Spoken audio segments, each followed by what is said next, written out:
foi a partir da cultura, a partir da questão do sistema proprietário e da imposição do modelo imperialista, é que ali eu percebi que a gente estava passando por esse tipo de opressão. Entre 2010 e 2011, eu acabei me deparando com movimentos culturais e musicais que estavam participando de manifestações e protestos e que discutiam essa questão no Brasil.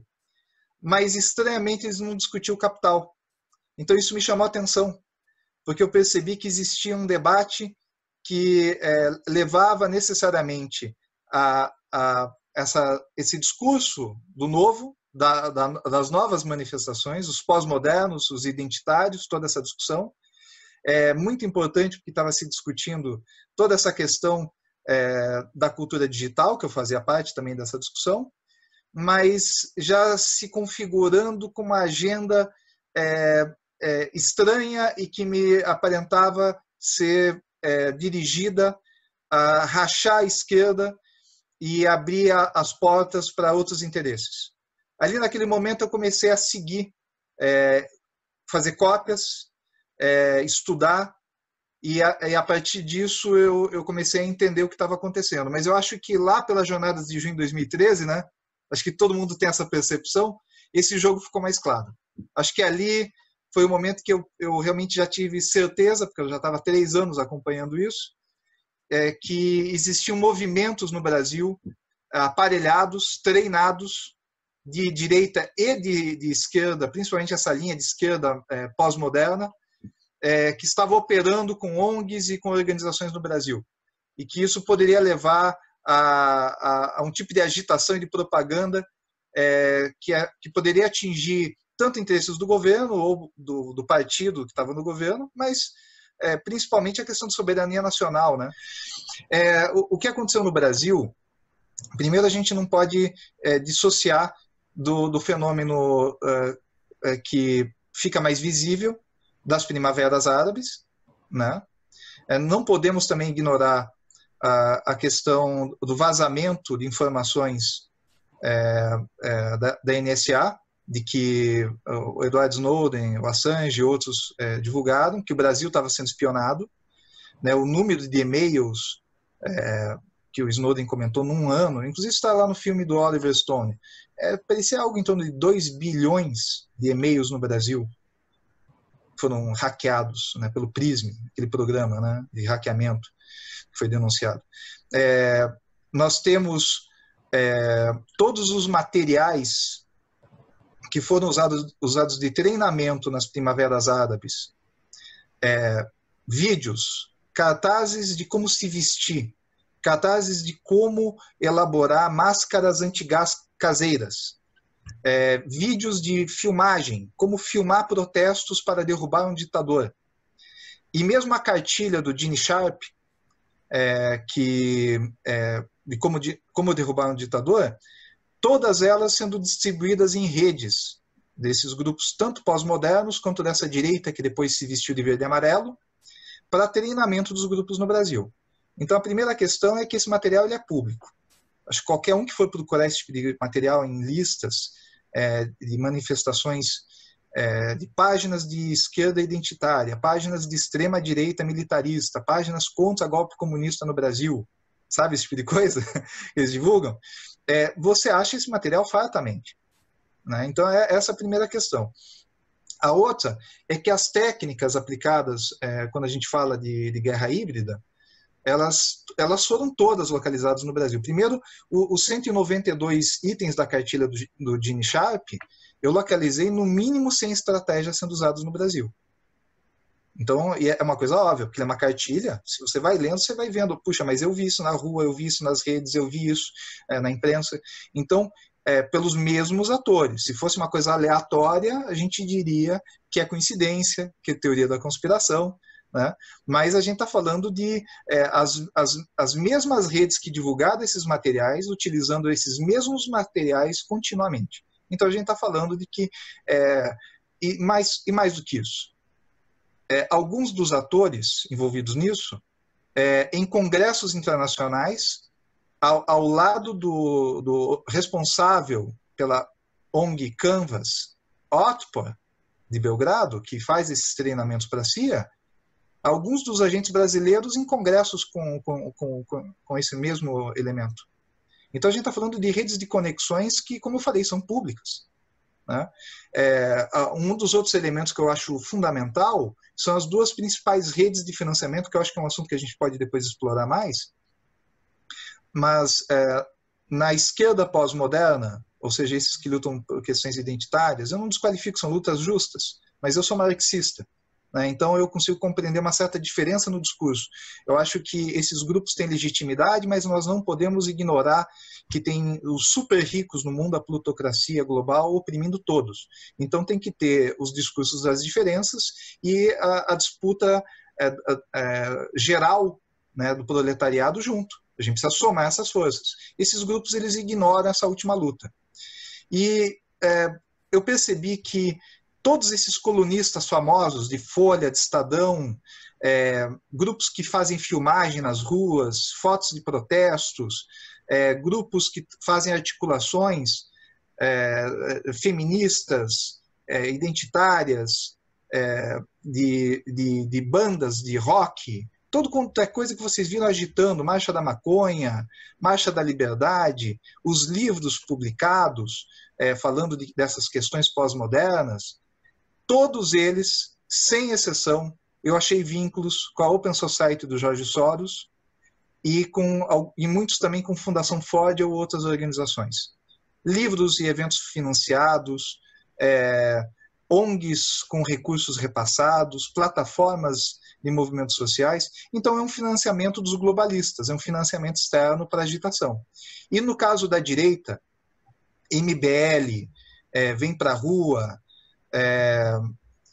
em Direita Brasil, tantos outros, nós vemos também vínculos, muitas vezes, com federações de empresários, ou, no caso, Estudantes pela Liberdade, que é uma organização que tem repasses comprovados do grupo Atlas e da RAND e outras organizações, várias, aliás, organizações que são financiadas pelos irmãos Koch, né, que são o Tea Party, que é a agenda da plutocracia global, né? São os ultra-neoliberais, os ultra-ricos, que estão tentando impor no mundo uma agenda de austeridade, né? Então, isso são apenas alguns dos exemplos dessas conexões, mas eu posso dizer para vocês aqui, até tem um artigo que eu mandei para vocês publicarem, aqui, fazendo aqui uma colinha rápida. Então, interferência econômica, né, embargos, pressão pela privatização de empresas públicas, né, privatização e destruição de modelos sociais de saúde e de educação nos Estados Unidos, que o Tea Party fez em vários municípios, impondo conselheiros nos municípios ou nos estados, ou vereadores ou deputados, sendo aplicados no Brasil. Essa mesma agenda sempre sendo defendida por essas organizações financiadas por eles. Notem, por exemplo, escola sem partido, né? Ou a privatização da Petrobras. Então, em meio a uma grande confusão, uma polarização, impeachment, prisão do Lula, existe atrás disso uma agenda da plutocracia global fazendo uma grande pressão em cima do Brasil para imposição da sua agenda. E isso com materiais e com equipes que não são apenas think tanks, porque em alguns momentos tem operações que parecem que tem pessoas ligadas ao serviço secreto, à inteligência militar, porque tem coisas que não dá para explicar simplesmente como jovens liberais fazendo lobby e uma agenda de interesses dessas organizações. Tem coisas mais pesadas aí, né? E isso acaba fazendo uma indicação de que tem a tal da agenda secreta, porque ambos os lados que eu revelei aí, seja grupos ligados aos globalistas e os Soros, ou esses outros grupos ligados ao Tea Party, irmãos Koch, nós temos atrás deles ligações e financiamentos também do NED, que é o National Endowment of Democracy, que é um organismo ligado ao que eles chamam de governo secreto, né, americano, que é o Departamento de Estado. O Departamento de Estado americano é onde está o chamado governo secreto. Então, essa agenda, ela pode sugerir, obviamente, sem a gente entrar em afirmativas, porque isso é trabalho do nosso serviço secreto brasileiro, né? Não nós somos só comentaristas, mas como o Pepe Escobar e outros falam no exterior, o Edward Snowden falou isso, o Glenn Greenwald do Intercept, que tem ações de NSA e CIA operando no Brasil. Isso não é nosso papel comprovar, mas existe aí indicativos de sobra e vários comentaristas nacionais, inclusive um ex-NSA, afirmando isso categoricamente. Que alguns dos nomes de financiadores de campanha, por exemplo, do Trump, são parceiros do Soros também. Vamos lembrar que o Trump ele era democrata, né? Mas ele tem esse perfil dos super ricos ligados ao Tea Party. Ele vai para os republicanos e alguns desses operadores que lidam também com empreendimentos internacionais, bolsas de investimentos e que são ligados ao Soros, estão atrás dessa agenda, também falando com os Koch e também ajudando nessa imposição da agenda em cima do Trump. Vamos lembrar que o Trump, ele mais do que ideológico, né, mais do que aquele discurso polêmico dele, que ele fala um monte de besteira, polemiza, ele está seguindo uma agenda, ele está trabalhando e todo dia apresentando alguma proposta, né, assinando leis, agindo. Então, boa parte dos americanos, inclusive, não discute, né, o impeachment dele. Né? Diferente do que a gente tem aqui no Brasil, tu não quer derrubar todo mundo, vamos derrubar a Dilma, derrubar o Aécio, derrubar o Temer, aí uns pedem golpe militar, aí alguns querem eleição indireta, outros eleição direta. Né? Então, quando a gente fala de Estados Unidos, a gente tem que lembrar que, acima de tudo, existe uma agenda desses super ricos e ele está executando essa agenda. Né? Então, é uma coisa assim fisiológica. Né? A gente está falando de relações íntimas entre o poder e empresários e que ele atende muito bem essa agenda deles, né?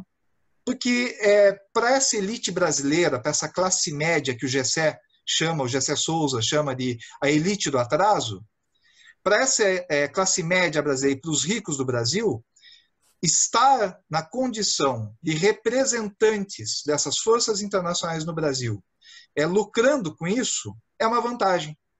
Então eles estão vendendo o Brasil, terceirizando o problema para o povo, para continuar com os seus benefícios.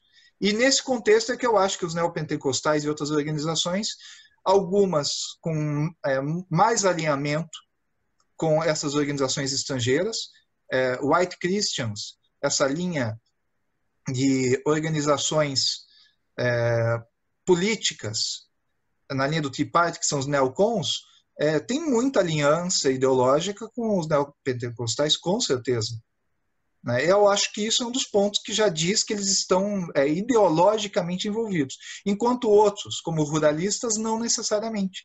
No entanto, eles estão aceitando o jogo, porque para todos eles, e para a burocracia estatal também, muitos dos burocratas de partidos de centro e de direita e alguns de esquerda, fazer parte do poder do novo projeto e se manter numa posição de ter suas vantagens é vantajoso para eles. Então eles estão deixando o Brasil ir à bancarrota, deixando todos os dias o Brasil levar um 7-1. Tudo isso faz parte dessa agenda. E se eles estão aceitando essa agenda é porque eles esperam receber algo em troca, que é o quê? Manter a posição de classe. Os ricos se manterem mais ricos no acordo e a classe média tentar se manter na classe média, mandando o resto da população inteira para a pobreza e para a miséria. Então, na geopolítica, quando a gente fala disso, nós temos que ver que envolvem sabotagens, diplomacia, interferência eleitoral, e que muitas vezes não precisa se disparar nenhuma arma, mas isso pode envolver todo tipo de técnica, mas tem um fator na guerra híbrida que une tudo. Além da complexidade, tem think tanks treinados e pessoas ligadas à área de inteligência que desenvolvem uma ação continuada de estratégia adaptativa, da qual eles agem constantemente, diariamente, mudando as estratégias até atingir o objetivo de uma forma contundente. E isso é o que difere a guerra híbrida de outras estratégias, como uma ação continuada que utiliza vários tipos de técnicas para atingir esse objetivo. Então, por que a esquerda brasileira ou o governo brasileiro, seja de centro, mais progressista ou não consegue combater e entender o que é essa guerra híbrida? Porque a dinâmica dos jogos, e quando eu falo dinâmica dos jogos, eu estou falando de teoria dos jogos do John Nash. A dinâmica dos jogos, ela é absurdamente veloz. E eles estão preparados para mudar de estratégia o tempo todo. É por isso essa sensação angustiante, asfixiante que o brasileiro sente, acelerando nos últimos anos, novas situações diárias, notícias falsas, ataques, polêmicas desnecessárias, acusações, documentos falsos. Esse jogo constante, acelerado, é o que marca a guerra híbrida. E a plutocracia global, ela já determinou esse jogo, ela cansou da população mundial, né? A quarta revolução industrial vem aí e não precisa mais do trabalhador. Isso já aconteceu em outros países. Então, o Brasil demorou um pouco para chegar, mas a plutocracia global está vindo com uma ditadura do capitalismo, uma ditadura global do capitalismo, e precisa impor suas regras nos países-chave.